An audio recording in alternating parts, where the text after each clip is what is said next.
Shalom saudara-saudaraku yang diberkati oleh Tuhan Yesus Kristus. Saya percaya kita selalu dalam naungannya sehingga sukacita berlimpah dalam hati kita. Jumpa lagi dalam acara Santapan Rohani Hosana bersama saya, Penatua Lodia Lenggu. Pada edisi saat ini kita akan merenungkan firman Tuhan yang terambil dari kitab pertama Tesalonika 5 ayatnya yang ke-14. Namun sebelum kita belajar tentang firman Tuhan hari ini, mari kita minta pimpinan Roh Kudus di dalam. Mari kita berdoa. Bapa kami yang ada dalam kerajaan sorga, Bapa yang kami muliakan lewat anakmu Yesus Kristus. Kami bersyukur kepadamu Tuhan untuk kehidupan yang Tuhan masih percayakan kepada kami. Kami juga bersyukur untuk saat ini kami masih diberikan kesempatan untuk belajar akan firman-Mu. Berkati kami Tuhan, biarlah firman yang kami baca dan kami renungkan boleh menjadi berkat dan menjadi pedoman dalam kehidupan kami. Dan Tuhan mampukan kami untuk melakukan firman-Mu dalam kehidupan kami. Terima kasih banyak Tuhan, ampuni dosa dan kesalahan kami yang banyak. Hanya di dalam nama anakmu Yesus Kristus kami berdoa. Amin.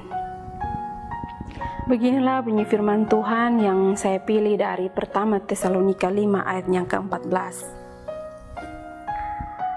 Kami juga menasihati kamu, saudara-saudara, tegurlah mereka yang hidup dengan tidak tertib, hiburlah mereka yang tawar hati, belalah mereka yang lemah, sabarlah terhadap semua orang. Demikianlah firman Tuhan. Setiap orang yang berbahagia adalah mereka yang tidak saja mendengarkan firman Tuhan, tetapi mau melakukan firman Tuhan dalam kehidupan setiap hari. Bapak Mama kekasih-kekasih Tuhan, kesabaran adalah salah satu dari buah roh. Kesabaran juga dapat diartikan sebagai kemampuan untuk menerima keadaan yang tidak menyenangkan tanpa mengeluh. Kesabaran sendiri berlawanan dengan rasa kekecewaan, kemarahan, atau kekalapan. Banyak hal yang membuat kita tidak sabar, dan itu terjadi karena hal-hal kecil. Sebagai contoh adalah menunggu. Saudara-saudara yang dikasihi Yesus Kristus, tanpa kita sadari sebagian waktu kita sebenarnya kita pakai untuk menunggu. Sebagai contoh, waktu kita kecil, kita menunggu untuk bisa sekolah. Setelah kita sekolah, kita menunggu untuk bisa lulus. Dan setelah kita lulus sekolah, kita menunggu untuk mendapatkan pekerjaan. Lalu kita menunggu untuk mendapatkan pasangan hidup, dan seterusnya. Saudara-saudara yang terkasih, karena sebagian besar waktu kita pakai untuk menunggu, maka kita harus mengembangkan sikap sabar dalam hidup kita.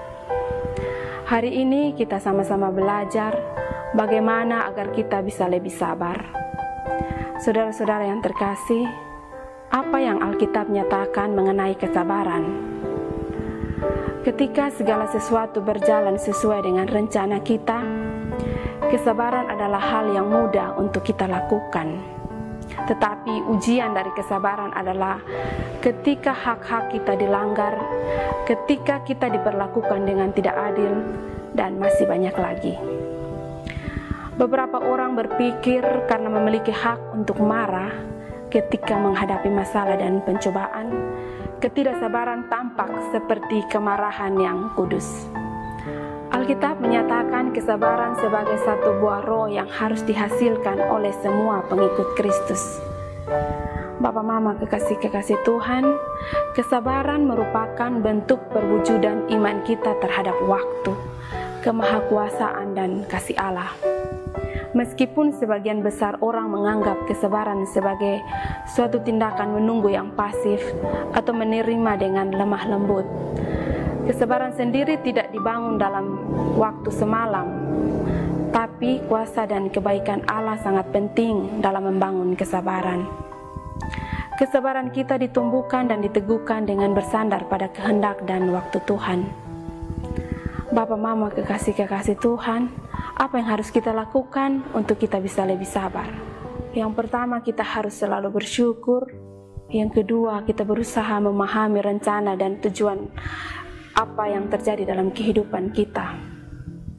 Yang ketiga, kita harus selalu mengingat janji Tuhan dalam hidup kita yang terambil dalam Roma 8 ayat yang ke-28 yang berbunyi bahwa Allah turut bekerja dalam segala sesuatu yang mendatangkan kebaikan bagi mereka yang mengasihi Dia, yaitu bagi mereka yang terpanggil sesuai dengan rencana Allah.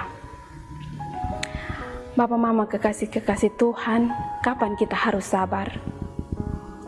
Ketika keadaan tidak terkendali, yang kedua ketika orang-orang tidak mau berubah, dan ketika masalah tidak bisa kita pahami. Mengapa kita harus sabar? Yang pertama, karena Tuhanlah yang memegang kontrol hidup kita. Yang kedua, karena Tuhan akan memberi upah kepada mereka yang sabar. Dan yang ketiga, karena Tuhan bekerja secara diam-diam dalam hidup kita. Saudara-saudara yang terkasih, walaupun tidak kelihatan, tapi Tuhan bekerja atas hidup kita. Dia membuat segala hal menjadi baik bagi kita. Amin. Mari kita meresponi firman Tuhan dengan doa. Kita berdoa. Bapa kami yang ada dalam kerajaan surga, Bapa yang kami muliakan lewat anak-Mu Yesus Kristus, kami bersyukur untuk firman-Mu Tuhan. Hari ini kami belajar untuk bisa lebih sabar. Mampukan kami Tuhan untuk melakukan firman-Mu dalam kehidupan kami. Terima kasih banyak Tuhan Yesus. Amin. Saudara-saudara yang diberkati Tuhan, inilah akhir dari santapan rohani Husana saat ini. Saya harap semoga renungan ini dapat menjadi berkat bagi saudara-saudara dan saya. Kita akan jumpa lagi di lain waktu. Tuhan Yesus menyertai kita semua. Shalom.